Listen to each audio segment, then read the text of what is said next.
Halo Sobat Semanggi, perkenalkan saya Miriana dan saya bersama dengan Darmawan dari MKU Jakarta. Hari ini sesi bedah buku kita membahas tentang kepemimpinan ideal pada era generasi milenial itu oleh Niputu Devi Yulia Pramesti dan Devi Puspananda. Saya mau nanya sama Pak Dani, Pak, definisi kepemimpinan itu menurut Bapak bagaimana? Di era apa nih? Era milenial dulu, atau secara luas dulu deh. Aja deh, sangat global aja deh. Secara luas tuh sebenarnya apa ya, kepemimpinan leadership ya untuk era seperti ini yang dibutuhkan tuh kepemimpinan yang bergaya transformasional. Ya. Leadership transformasi itu maksudnya gitu. Seorang leader yang bergaya itu memberdayakan timnya ya untuk lebih banyak berperan aktif. Jadi dia bisa menyadari tanggung jawabnya, dia bisa merasakan juga hasilnya, ya, tanpa harus terlalu banyak disiplin. Itu yang ini menurut definisi sederhana saya ya.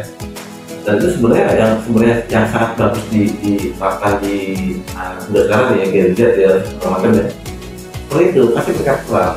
Nah yang dibutuhkan adalah pemimpin yang mengerti how to lead the people ini, bagaimana cara memimpin, mengelola mereka seperti apa, ya, gimana, jadi termasuk karakternya seperti apa, kelebihannya seperti apa, ya, kekurangan seperti apa, itu dia sebenarnya menjadi sorotan dan kita kasih peran mereka untuk berpartisipasi dalam setiap perencanaan yang kita buat sampai dengan kita evaluasi. Sebenarnya yang paling simpel itu dan menurut saya pribadi ya, paling tepatnya baik dari perusahaan kah atau organisasi nirlaba kah ya, gaya sosok pemimpin yang memiliki gaya transformasi ini ya sebenarnya yang sangat dibutuhkan di era milenial gitu sih. Kalau Bapak kan udah lama nih kerja sama orang yang umurnya sekitar 90-an sama yang milenial kan beda pasti Pak. Kalau orang yang sekitar umurnya 90-an tuh tahan banting kan ya. Sedangkan kalau anak milenial tuh nggak bisa kerja keras biasanya, terus dikit-dikit lu mental saya nih dimarahin bos. Nah itu gimana kalau kalian sebagai ya itu ya, makanya kenapa saya pilih itu untuk gaya memimpin ya yang mungkin tepat digunakan pada era itu, karena itu ya. Jadi gini, untuk mungkin pemuda-pemuda atau SDM ya yang usia mungkin 10-20 tahun yang lalu ya, gaya berpikir, gaya kritis mereka beda ya kan dengan anak muda sekarang. Di sini yang kita lihat itu adalah karakter ya, kita harus pelajari. Makanya kenali tim kamu, kenali senjata kita, tim kita, dan kenali musuh kita. Itu juga salah satu kunci ya gimana caranya menangani sebuah tim. Nah, saya punya tim sekian orang, saya kenali, saya pelajari ini anak muda semua ya, karena seperti apa semacam, dan yang paling tepat adalah kasih mereka peran. dengan karakter mereka satu Harus gitu. Jadi terpaksa saya update informasi juga, saya harus jadi saya nggak mau terbawa dengan gaya lama ya, gaya waktu tahun 90-an segala macam, itu udah nggak bisa dipakai saat ini. Karena dulu tuh orang tuh akan malu gitu. Di Surabaya kan masih malu, karena apa? Dulu kan bisa juga tuh kami kritis ya, cuma kami itu tidak apa ya, mungkin dari sisi luar sosial, budaya, terus teknologi ya, modernisasi yang dari barat masuk segala macam. Jadi itu faktor sungkan, mabuk ya, itu masih lekat. Jadi kita mau nggak? Ya Pak Nge, beda dengan anak zaman sekarang. Lebih berani mengutarakan, lebih berani mengkritisi ya, bahkan ada sebagian yang mungkin ya yang perlu perhatian gini, kadang-kadang mereka tuh menolak atau mengkritisi tanpa memberikan solusi, itu jawabannya ya. Nah itu yang makanya saya bilang kita kenali tim kita, apa sih kelemahan mereka, terus kasih peran biar mereka tuh nggak hanya cuma sekedar kritik, bukan sekedar menolak, tapi tahu alasannya apa saya menolak. Jadi orang yang memiliki gaya leadership transformasional, dia harus memiliki visi misi yang pasti. Yang kedua punya integritas. Terus memiliki visi yang panjang, yang ke depan. itu paling penting. Kenapa?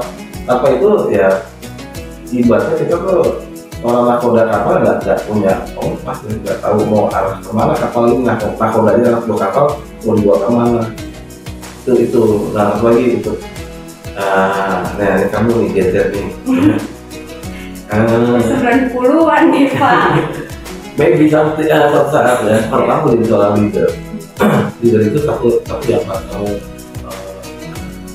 pahami ya, buat sebagian orang itu sebuah amanat, sebagai orang itu sebuah kebanggaan. Buat saya itu sebuah kebanggaan. Kenapa? Di seorang pemimpin itu sebenarnya berat, tanggung jawabnya berat dalam macam. Jadi pemimpin yang bukan sebagai penyampai pesan, ya bukan seorang messenger, mungkin bukan seorang messenger. Pemimpin itu harus berani mengambil keputusan dan berani mengambil resiko serta mempertanggungjawabkan apapun keputusannya untuk kebaikan tim. Jadi seorang itu bukan kamu tanya, oh iya nanti saya sampaikan ke sini, ya ada jawaban.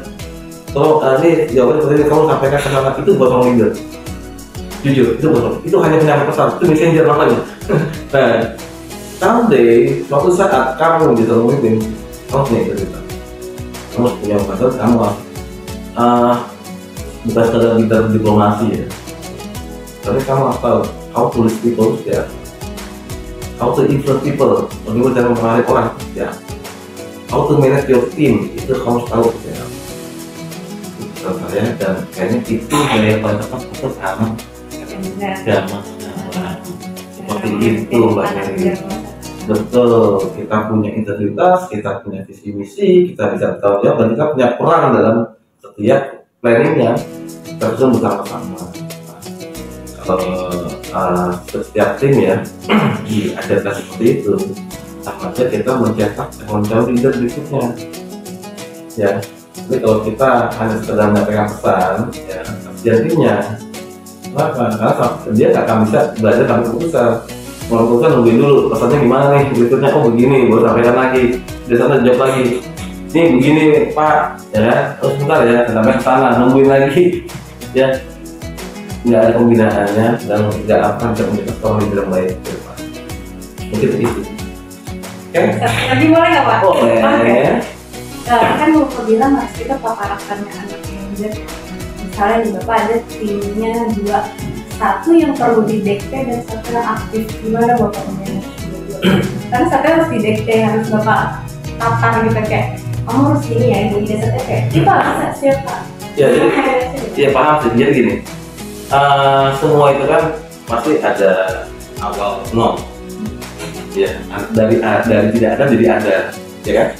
Nah, sama seperti saya dulu, mungkin sama seperti kamu, sama seperti yang lain. Pasti awalnya juga mohon istilahnya ya, nggak paham, nggak apa, betul. Nah, kita nggak bisa menggeneralisasi, menyamakan si A dengan si B, nggak bisa. Makanya itu yang saya bilang, kita harus kenali tim kita, kenali musuh kita. Karena apa? Nanti yang bertemu dengan di lapangan pun kita dengan tim kita.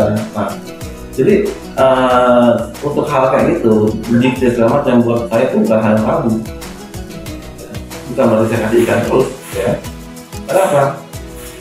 Contoh gini, kita menunggang kuda, ya. Seorang leader menunggang kuda dengan 2 gaya, satu dengan dicambuk, ya.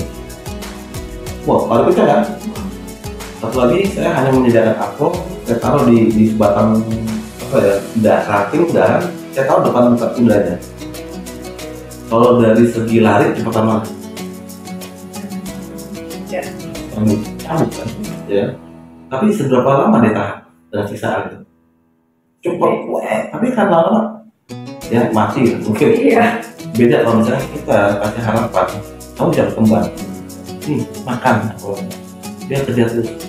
Mungkin tidak secepat yang dicambuk, tapi ya dari segi tahanannya, dari segi long lastingnya ya, dari kenaikannya dia akan terus durasinya.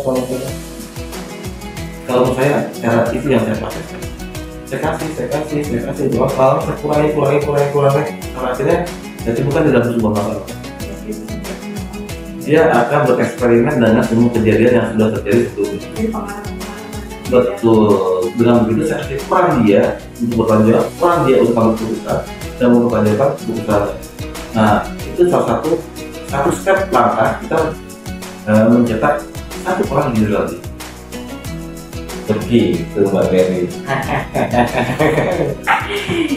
Oke, ada lagi Mbak Mary. Sudah cukup. Oh, Mary gimana nih? Coba dikit aja deh. Disimpulkannya deh, simpulannya kayak apa? Yang boleh jadi sama karakter. Terus setiap karakter itu kan pasti beda-beda. Ada yang mungkin yang saya kasih dulu. Jadi lama-lama saya kurangin biar dia bisa punya pengalaman sendiri, dia bisa ambil keputusan sendiri di situasi itu. Menurut saya setuju sih Pak, karena kayak yang saya alamin, saya juga awalnya nggak tahu, saya buta gitu kayak ini keputusannya gimana ya, dikasih terus akhirnya saya dikurangin sampai saya punya case sendiri. Misalnya atasan saya lagi suara seperti itu, saya harus punya ngambil keputusan cepet gitu. Nah di situ saya jadi pengalaman, oh ternyata mengambil keputusan sendiri itu gini, itu harus saya pertimbangin dulu gitu. Itu jadi pengalaman, jadi kedepannya saya nggak perlu panik lagi. Dulu awal-awal waktu saya ngambil keputusan sendiri saya panik kan, kayak gimana nih takut salah gitu, gimana kalau misalnya apa. Tapi pas saya udah coba pengalaman, jadi saya tahu oh kalau ngambil keputusan ini tuh resikonya gini, nah jawabannya harus gini gitu. Nah, berarti kamu setuju dengan gaya kepemimpinan transformasional ya? Ya, Oke, kita sepakat tuh satu sini. Oke. Baik. Demikian ya udah buku kali ini. Saya dengan Darmawan dari MKW Jakarta bersama Saya Mary dari MKW Jakarta. Oke, sampai berjumpa di buku sesi berikutnya. Terima kasih.